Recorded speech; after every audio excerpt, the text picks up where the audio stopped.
Hello students, स्वागत है सभी का हमारे चैनल फिजिक्स क्लास में। ठीक है, अभी हम लोग आज पढ़ने वाले हैं एक बहुत ही interesting topic, very very interesting topic, chapter you can say. And अगर वीडियो पसंद आए तो एंड तक देखना और अपने फ्रेंड्स के साथ शेयर करना और सब्सक्राइब करना। ठीक है, चलो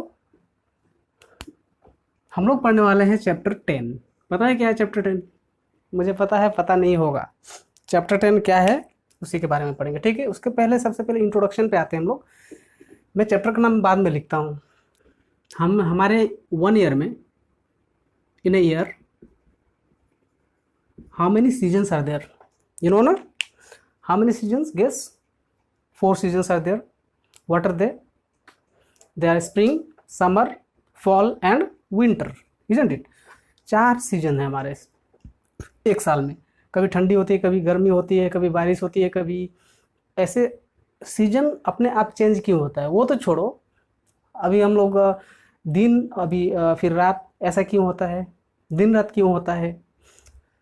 सीजन चेंज क्यों होता है? ये सारे बहुत सारे ऐसे एग्जांपल्स है। अभी और भी एग्जांपल क्या है? चलो मून या फिर सन ले लेता हूँ। सन के अराउंड सारे other planets they revolve around sun, even earth, and every other planets revolve around sun. Okay, and around earth moon revolves. If it is earth and moon revolves around what? Around earth. So all these kinds of example, what it is pointing towards, that means हम ये सारे example किस तरफ इशारा कर रहे हैं? तो सही समझा तो हम लोग क्या पढ़ने वाले हैं? ग्रेविटेशन। ग्रेविटेशन, ठीक है। So today we will study about chapter gravitation. ये चैप्टर सुनने में अच्छा लगता है, ग्रेविटेशन इंटरेस्टिंग लगता है, ये ना, है ना, बिकॉज बहुत सारा डेली लाइफ ऑब्जर्वेशन इससे रिलेटेड है। ठीक है ना। अभी ये सारे एग्जांपल्स जो हमने अभी पढ़ा, motion of planets around sun, motion of moon around sun, and seasons, day, nights, etc. All these unknown phenomenon in earlier days, these phenomenon were unknown. That means क्या हो रहा है, क्यों हो रहा है, पता नहीं था। ठीक है, बस हो रहा है, चलो। तो ये सब कुछ किसने स्टडी किया और किसने इसका आंसर दिया, जवाब दिया? That was one of the greatest physicists, sir Isaac Newton. Okay, so एक स्टोरी है, सभी को पता ही होगा। स्टोरी क्या था कि एप्पल के नीचे न्यूटन बैठा हुआ था। ठीक है, सडनली एक एप्पल पेड़ से नीचे गिरा। तो वहाँ मैं होता तो क्या करता? खा देता एप्पल, फिर और एप्पल तोड़ लेता। ठीक है ना। लेकिन अभी जीनियस माइंड न्यूटन ने क्या किया, उसके बारे में स्टडी, सोचना शुरू किया। ये सोचा कि ये क्यों गिरा, नीचे क्यों गिरा, ये सोचा। फिर ये सोचा कि ये ऊपर क्यों नहीं गया, एप्पल नीचे ही क्यों आया, इधर क्यों नहीं गया ऊपर, या फिर इधर राइट साइड में या फिर लेफ्ट साइड में, मतलब ऐसे क्यों नहीं, बाकी डायरेक्शंस में क्यों नहीं गया, सिर्फ नीचे ही क्यों आया, अर्थ की तरफ ही क्यों आया? ऐसा बहुत सारा सवाल उसके मन में घूमने लगा। ठीक है, तो फाइनली उसने स्टडी करने के, रिसर्च करने के बाद कंक्लूड किया कि सारे ये जो कोई भी ऑब्जेक्ट नीचे की तरफ, अर्थ की तरफ, कोई भी ऑब्जेक्ट अगर ऊपर छोड़ दे उसको अर्थ की सरफेस के ऊपर, तो वो नीचे की तरफ, up to certain, that means in the atmosphere of earth, अगर ऑब्जेक्ट को नीचे छोड़ दे तो वो अर्थ की तरफ अट्रैक्ट होता है। ये उसने बताया। अच्छा, उसने ये भी बताया, बहुत सारा कॉन्सेप्ट उसने बताया कि जो प्लानट है उनके बीच, जो प्लानट है जैसे कि मान लो सन और अर्थ, इन दोनों के बीच क्या होगा? फोर्स एक्ट होता है, फोर्स ऑफ अट्रैक्शन। ये है सन और ये है earth. Earth is revolving around the sun. Why? इसके पीछे बहुत बड़ा कहानी है। चलो, इसका ये समझ लो कि इनके बीच क्या होता है, फोर्स एक्ट होता है, और वही फोर्स को उसने नाम दिया ग्रेविटेशन और ग्रेविटेशनल फोर्स। Got it? अभी ऐसे ही मून के केस में भी, ठीक है, अगर ये अर्थ है और ये क्या है, मून है, तो moon is revolving around the earth, and that is also, there also same phenomena is happening, that means force is acting between these, or force of attraction between moon and earth is taking place at all the times, isn't it? चलो यहाँ तक तो clear हुआ। अभी हम लोग ये पढ़ते हैं कि एप्पल, चलो एप्पल ने अर्थ की तरफ क्यों आया, इसका मतलब इसका क्या मतलब ये पजल कैसे सोचते, देखो कि एप्पल जो है that is coming towards earth, why, the question is there, question is there why any object above earth surface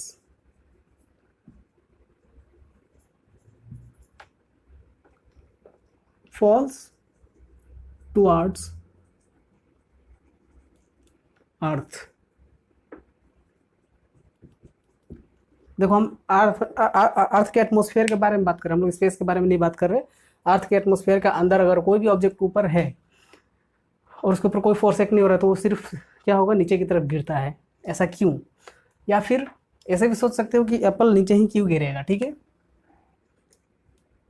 या फिर ऐसे भी सोच सकते हो कि मून रिवॉल्व क्यों हो रहा है अर्थ के around, why moon is revolving around earth, ठीक है, अर्थ क्यों नहीं रिवॉल्व हो रहा है। या फिर ये भी सोच सकते हो कि ये भी पूछ सकते हो कि अर्थ तो बहुत ही बड़ा है मून से, earth is bigger then moon, then why earth is not able to that means attract moon. ये तो बहुत ही इंपॉर्टेंट क्वेश्चन है, इवन एनसीईआरटी में ये क्वेश्चन है कि मून अर्थ की तरफ अट्रैक्ट क्यों नहीं होता है, या फिर अर्थ को मून अट्रैक्ट क्यों नहीं कर सकता है, ठीक है। ऐसा क्वेश्चन है बहुत सारा। सारे चीज़ का एक्सप्लेनेशन क्या है देखो। चलो ये तो ये हुआ कहानी, पहले इसको देखते हैं। हाँ, कि एप्पल या फिर कोई भी ऑब्जेक्ट अर्थ की तरफ क्यों गिरता है, because of gravitation force, gravitational F suffix G, gravitational force की वजह से ऑब्जेक्ट नीचे की तरफ गिरता है। बिकॉज अर्थ का सरफेस बहुत ही अर्थ का जो मास है बहुत ही बड़ा है, बहुत ही बड़ा as comparison to any object around और above the surface of earth. Therefore जितना देखो, जितना मास बड़ा होता है ना, कोई भी ऑब्जेक्ट का मास जितना ही बड़ा होता है, उस ऑब्जेक्ट का मास जितना ही बड़ा होता है उतना ही उसके ऊपर वो फोर्स ऑफ अट्रैक्शन प्रोड्यूस करता है। गॉट इट, मतलब ग्रेविटेशनल फोर्स जो है क्यों प्रोड्यूस होता है, बिकॉज ऑफ, ऐसा सोच सकते हो कि बिकॉज ऑफ मास, ओके, मास की वजह से ग्रेविटेशनल फोर्स प्रोड्यूस होता है, ऐसा मान लो, ठीक है। तो देखो इसका मास एप्पल का बहुत ही कम है, या फिर कोई भी ऑब्जेक्ट स्मॉल मास है m और इसका मास बहुत ही बड़ा है, कैपिटल M लिया मैंने, ठीक है। तो इसीलिए कोई भी ऑब्जेक्ट नीचे की तरफ गिरता है, मतलब अर्थ उसको अट्रैक्ट कर पाता है। ऐसा नहीं है कि जो ये ऑब्जेक्ट था छोटा वाला जिसका मास स्मॉल m है वो इसको अट्रैक्ट नहीं कर रहा होगा, इसको उतना ही फोर्स है। देखो अगर ये अर्थ ने इस ऑब्जेक्ट को 10 न्यूटन फोर्स से अपनी तरफ अट्रैक्ट किया है, तो अर्थ भी क्या करेगा, 10 न्यूटन का ही फोर्स अप्लाई कर रहा होगा। आई मीन दिस ऑब्जेक्ट, जो छोटा वाला ऑब्जेक्ट है वो भी 10 न्यूटन का ही फोर्स इसके ऊपर खींच रहा होगा, मतलब इसको ऐसे उल्टा की तरफ, अपोजिट डायरेक्शन में। मतलब कि न्यूटन्स थर्ड लॉ यहाँ पे अप्लाई होगा, एक्शन एंड रिएक्शन। एक्शन जितना फोर्स, एक्शन फोर्स होता है उतना ही रिएक्शन उसको मिलेगा ही किसी भी ऑब्जेक्ट के ऊपर, ठीक है। तो हालांकि मास इसका बहुत ज़्यादा, इसीलिए ये ऑब्जेक्ट डिस्प्लेस नहीं होता, या फिर ऐसा बोल सकते हो कि एक्सीलरेट नहीं होता है। जैसे कि मान लो यहाँ पे तुम्हारे पास ऐसा मान लो कि एक तुम्हारे टेबल पे एक बुक है, लैपटॉप एंड बुक, ठीक है। क्या इनके बीच फोर्स ऑफ अट्रैक्शन एक्ट हो रहा होगा? यस, फोर्सली। सपोज इसका वेट है 3 kg और इसका वेट है 250 ग्राम, स्मॉल m, ये कैपिटल M इसका मास, इसके ऊपर फोर्स एक्ट हो रहा होगा, इसके ऊपर भी फोर्स एक्ट होगा। मतलब attractive force of attraction must be acting between the two objects. Newton यही बोला था कि इस यूनिवर्स में कोई भी ऑब्जेक्ट के ऊपर, किसी भी ऑब्जेक्ट के ऊपर कोई दूसरा ऑब्जेक्ट हमेशा एक अट्रैक्टिव फोर्स अप्लाई करते रहता है। मतलब हमेशा दो ऑब्जेक्ट्स के बीच अट्रैक्टिव फोर्स एक्ट होता है, और वही अट्रैक्टिव फोर्स है ग्रेविटेशनल फोर्स। लेकिन यहाँ पे तो ये ऑब्जेक्ट नीचे गिर रहा था, बट यहाँ पे तो ये object means they are not attracting. क्या क्या लैपटॉप और बुक आमने सामने आने लगेगा? ऐसे सामने आएगा? नहीं आएगा। क्यों नहीं आएगा? हालांकि इनके बीच फोर्स ऑफ अट्रैक्शन तो एक्ट हो रहा है। So that force of attraction we are talking, और gravitational force is very small, or you can say very small as comparison to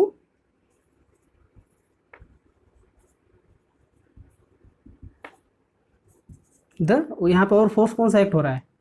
frictional force, ऐसा मान सकते हो।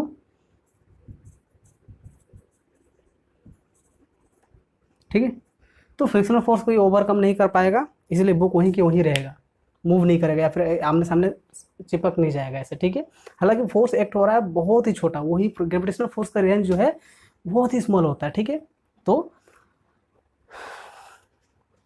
This is about force acting between the two objects. Now we'll talk about this, why moon is revolving around earth or why any other planet is revolving around sun.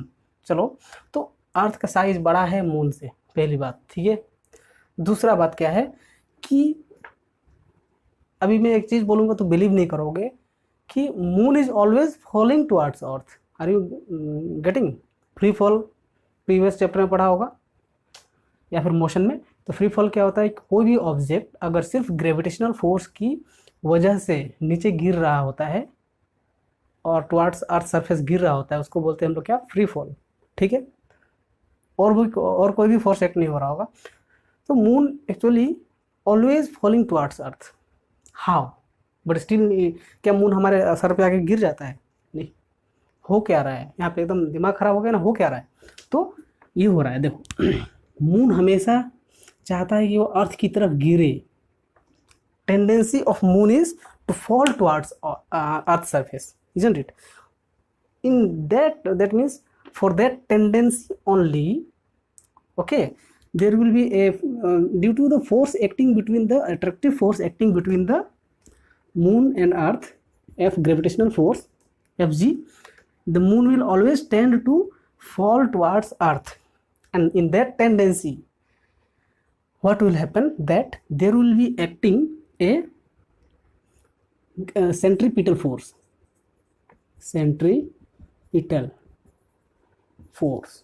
अब ये centripetal force क्या है? दिमाग खराब। Centripetal force क्या है? देखो, तो इतना बड़ा वर्ड है सेंट्रीपिटल। सेंट्रीपिटल वर्ड का मतलब होता है centre seeking force. Centre seeking force मतलब कि कोई भी फोर्स अगर सेंटर की तरफ, ठीक है, दो ऑब्जेक्ट्स के बीच फोर्स एक्ट होता है ऑफ कोर्सली। तो अगर ये ऑब्जेक्ट मान लो इसके ऊपर जो फोर्स एक्ट हो रहा है, अगर वो हमेशा सेंटर की तरफ मतलब अर्थ की तरफ झुका हुआ हो फोर्स का डायरेक्शन, उस टाइप का फोर्स को हम लोग बोलते हैं सेंट्रीपिटल फोर्स और सेंटर सीकिंग फोर्स। तो ये जो ग्रेविटेशनल फोर्स है ना इन दोनों के बीच, ये जो ग्रेविटेशनल फोर्स है F G, that is providing the centripetal force. The gravitational force between earth and moon is providing the necessary centripetal force to moon to revolve it around earth। दिमाग खराब हुआ ना? तो मून का tendency, मैंने क्या बोला? मून का टेंडेंसी क्या है? हमेशा अर्थ की तरफ गिरना चाहता है और उसी टेंडेंसी की वजह से उसको एक सेंट्रीपिटल फोर्स मिलता है। अच्छा, वो टेंडेंसी कहाँ से है मून के पास? Due to gravitational force. तो ग्रेविटेशनल फोर्स ने ही क्या क्रिएट किया है यहाँ पे? Centripetal force. Got it? Centripetal force की वजह से ही मून ऐसे ऐसे ऐसे ऐसे रोटेट होते रहता है, रिवॉल्व होते रहता है अर्थ के अराउंड, और उसका टेंडेंसी यही है कि वो अर्थ की तरफ गिरे। ओके, बट एक पार्टिकुलर ऑर्बिट में वो रिवॉल्व करते रहता है। वैसे ही बाकी सारे प्लैनेट्स सन के अराउंड सेंट्रीपिटल फोर्स की वजह से या फिर ग्रेविटेशनल फोर्स की वजह से रोटेट होते रहते हैं, मतलब रिवॉल्व होते रहते हैं। So this is the explanation of planetary motion on the basis of that was as explained by sir Isaac Newton.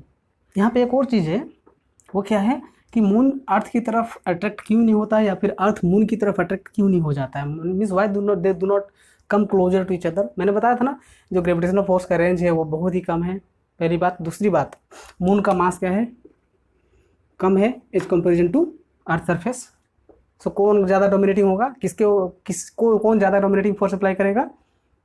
Earth moon के ऊपर। ठीक है, तो मून मतलब अर्थ की तरफ क्यों नहीं आता है? मैंने बताया कि बिकॉज वो जो अर्थ ने जो फोर्स लगाया है मून के ऊपर, वो कौन सा फोर्स है? ग्रेविटेशनल फोर्स, ठीक है। और ग्रेविटेशनल फोर्स की वजह से उसको क्या मिलता है? सेंट्रीपिटल फोर्स मिलता है मून को अर्थ की तरफ रिवॉल्व होने के लिए, ठीक है। चलो, और यहाँ पे एक और चीज़ मैं बताना चाहूँगा। हाँ, क्वेश्चन आता है why earth do not get displaced towards moon और do not get attracted towards moon, ये भी question. in spite of acting a gravitational force between them, like that question may be there. So answer will be that because F is equal to क्या होता है? According to Newton second law F is equal to होता है m into a, second law के according. यहाँ से हम लोग निकाल लेते हैं A is equal to F upon m। अगर फोर्स कांस्टेंट है, ऑफकोर्सली मून और अर्थ के बीच फोर्स जो है कांस्टेंट होगा, सेम होगा एक हमेशा। तो अगर ये कांस्टेंट है, फोर्स कांस्टेंट मतलब समझ रहे हो ना, हमेशा सेम होना, तो acceleration will be inversely proportional to mass of the object. अब जितना अर्थ का मास बहुत ही बड़ा है, then acceleration will be less. Got it? इतना मास बड़ा है अर्थ का मून से कि जो एक्सेलरेशन होगा अर्थ के ऊपर मून के ग्रेविटेशनल फोर्स की वजह से, that will be negligible. Negligible means what? No acceleration at all. Mass inversely proportional to acceleration. हालांकि इनके बीच इक्वल और अपोजिट फोर्स एक्ट हो रहा है, मैं मानता हूँ। कितना? मान लो कि 10 to power 20, like suppose example में लेता हूँ, डोंट जस्ट एग्जांपल, 10,000 न्यूटन का फोर्स एक्ट हो रहा है इन दोनों के बीच। अट्रैक्टिव फोर्स और ग्रेविटेशनल फोर्स एक्ट हो रहा है, constant force, but still they are not, that means earth is not getting accelerated towards moon because mass is much much bigger then mass of the moon, and therefore acceleration will be very very low और no acceleration, you can से। इतना ज़्यादा, मतलब समझ में आया मेरा बात? ये इन्वर्सली प्रोपोर्शनल है, इसकी वजह से ही ये अट्रैक्ट नहीं होता है, अर्थ जो है मून की तरफ नहीं जाता है, ठीक है। सेंट्रीपिटल फोर्स को समझने के लिए एक अच्छा खासा एग्जाम्पल है बुक में, और एक्टिविटी है। हमने क्या करना है, एक थ्रेड लेना है, थ्रेड में एक पत्थर बांध लेना है, ठीक है, और स्टोन को बांधने के बाद ऐसे ऐसे घुमाना है। जैसा किया होगा कभी ना कभी बचपन में, चाहे अभी किया होगा ना, कर रहे होगा कभी ना कभी किया होगा। ये स्टोन है, ये जो कैसा पाथ फॉलो करेगा? पहला question, ऑफकोर्सली it will be circular path, ठीक है। एक सर्कुलर पाथ फॉलो करेगा जिसका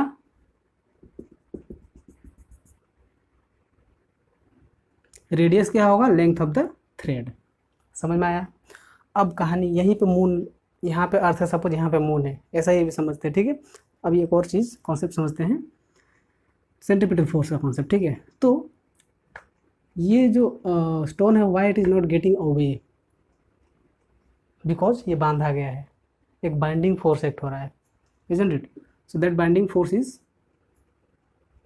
acting always towards the centre of the object which is revolving around it, isn't it?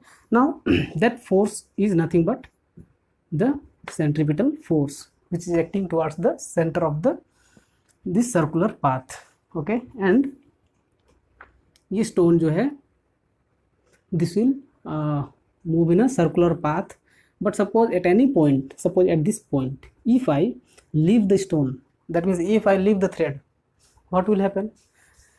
The stone will, what kind of path it will follow? It will follow a straight path. How it will be? मतलब कैसे पता चलेगा कि straight path होगा stone का? तो ऐसे पता चलेगा कि इस पॉइंट पर हम लोग क्या करेंगे, इस सर्कुलर पॉइंट पर, मतलब सर्कल के ऊपर इस पॉइंट पर जहाँ पे मतलब डायरेक्शन फाइंड करना है स्टोन का, वेलोसिटी का, वहाँ पे हम लोग क्या करेंगे, एक टेंजेंट ड्रॉ करेंगे। If you draw the tangent, that tangent will give you the direction of velocity of the object, direction of velocity of the object, okay, at any point on the circular path. Uniform circular motion में पढ़ा होगा, ठीक है। तो tangent क्या करता है? Tangent gives us the direction of velocity of any object at in a circular path और any curved path. Tangent gives us the direction of velocity acting on any object, okay? It will give, that means given by the tangent. Now similar case will happen, suppose moon और अर्थ के बीच suddenly जो centripetal force या फिर gravitational force खत्म हो गया तो moon किधर एक्ट होगा, ऐसा क्वेश्चन आता है तुम्हारे एग्जाम में। सपोज कोई भी प्लानट के अराउंड एक ऑब्जेक्ट रिवॉल्व, मतलब एक दूसरा प्लानट रिवॉल्व हो रहा है, ठीक है, और एक सैटेलाइट रिवॉल्व हो रहा है एक प्लानट के अराउंड, तो सडनली वो जो फोर्स ऑफ अट्रैक्शन है, हाँ, वो ख़त्म हो गया उस सैटेलाइट या फिर दूसरा प्लानट और इस प्लानट के बीच, तो वो प्लानट किधर जाएगा, ये क्वेश्चन आता है। तो तुमको बताना है it will follow A tangential path. Got it. Next topic is universal of gravitation. Universal of gravitation जो न्यूटन ने ये थ्योरी डेवलप किया था और एक लॉ बनाया था, जिस लॉ का नाम है यूनिवर्सल लॉ ऑफ ग्रेविटेशन।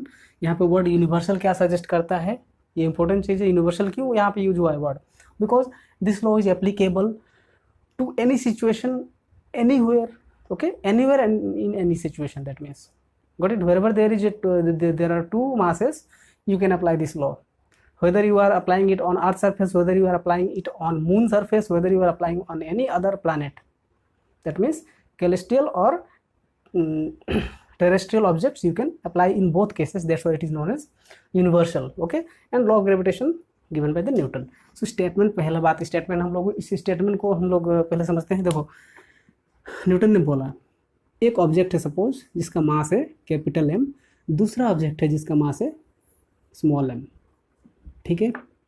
इन दोनों का ऑब्जेक्ट्स के सेंटर्स के बीच जो डिस्टेंस है वो हमने ले लिया small D. Of coarsely Newton ने बोला था कि एक फोर्स एक्ट होगा, ग्रेविटेशनल फोर्स, दो मासेस के बीच, तो वो फोर्स ऑफ अट्रैक्शन क्या होगा, एफ। अब इसी फोर्स के बारे में ये स्टेटमेंट है कि जो फोर्स एक्ट होगा इन दोनों ऑब्जेक्ट्स के बीच, that force is found to be directly proportional to the product of masses of the two objects. ये जो दो ऑब्जेक्ट है इनके मासेस का प्रोडक्ट के साथ ये फोर्स डायरेक्टली प्रोपोर्शनल होगा। समझ में आ रहा है मेरा बात? इसका मतलब सिंपल सा ये हुआ कि जितना ज़्यादा मास होगा दो ऑब्जेक्ट्स का, उतना ही ज़्यादा ग्रेविटेशनल फोर्स एक्ट होगा। सिंपल सा बात है ना, समझते हैं। तो पहले में अच्छा, और दूसरा चीज़ क्या बोला उसने कि एंड ऑल्सो द फोर्स और द फोर्स ऑफ अट्रैक्शन और gravitational force is found to be inversely proportional to the square of the distance between the two planets, I mean between the two masses. Got it. इन दोनों masses के बीच जो distance होगा उसके साथ, उसका square के साथ ये फोर्स जो है इन्वर्सली प्रोपोर्शनल होगा। मतलब इसका मतलब क्या होगा कि ऑब्जेक्ट्स के बीच जितना डिस्प्लेसमेंट कम होगा उसका स्क्वायर टाइम्स फोर्स ज़्यादा बढ़ेगा। मतलब समझ में आ रहा है मेरा बात? ये जो सपोज ये जो ऑब्जेक्ट्स के उनके बीच डिस्टेंस है 10 मीटर, ठीक है, तो फोर्स कैसा होगा, 100 न्यूटन का फोर्स होगा। चलो इस डिस्टेंस को रिड्यूस करके मैं 5 कर देता हूँ। 5 मीटर मतलब फोर्स को रिड्यूस किया मैंने, ठीक है, 5 न्यूटन कर दिया, 5 मीटर कर दिया डिस्प्लेसमेंट को, इनके बीच का डिस्टेंस को। तो फोर्स के ऊपर कैसा इफेक्ट पड़ेगा, तो फोर्स जो है 25 टाइम्स बढ़ जाएगा। Are you getting? मैंने डिस्टेंस को 5 टाइम्स डिक्रीज किया तो उसका स्क्वायर टाइम्स फोर्स क्या होगा, बढ़ गया। अगर तुम डिस्प्लेसमेंट डिस्टेंस इंक्रीज करोगे तो फोर्स उतना ही उसका स्क्वायर टाइम्स डिक्रीज हो जाएगा। सो this is the I mean universal of gravitation. Let us write the statement. Okay, so this is the statement of universal of gravitation. It states that the gravitational force acting between two objects is found to be directly proportional to the product of masses of the two objects and is found to be inversely proportional to the square of the distance between them. If I write it mathematically, यहाँ पे भी maths आ जाएगा। Mathematically I mean sorry, F is proportional to product of the masses. पहला mass capital M, दूसरा mass small M, M into M. F is proportional to, दूसरा statement क्या है, square of the distance, inversely proportional to square of the distance between the two objects. D का square का उल्टा, inverse D square, ठीक है। If you combine these two, combining,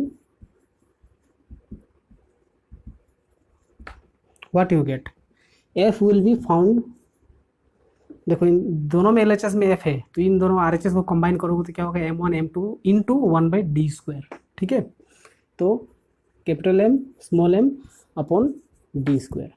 ठीक है, यहाँ से और इम्प्लाइज F विल बी, देखो प्रोपोर्शनलिटी साइन हटेगा। If proportional remove proportionality sign in mathematics also you have studied, if you remove any proportionality sign then a constant comes in that place. Okay, so removing this proportionality sign will adopt a constant g. I am writing that g m upon d². Final expression for law of gravitation. Okay, force from this, gravitation of force from this law. Okay, and this F is equal to g into m/d²। अभी देखो ये g क्या है, where, यहाँ पे लिखना पड़ेगा तुमको, where capital G is proportionality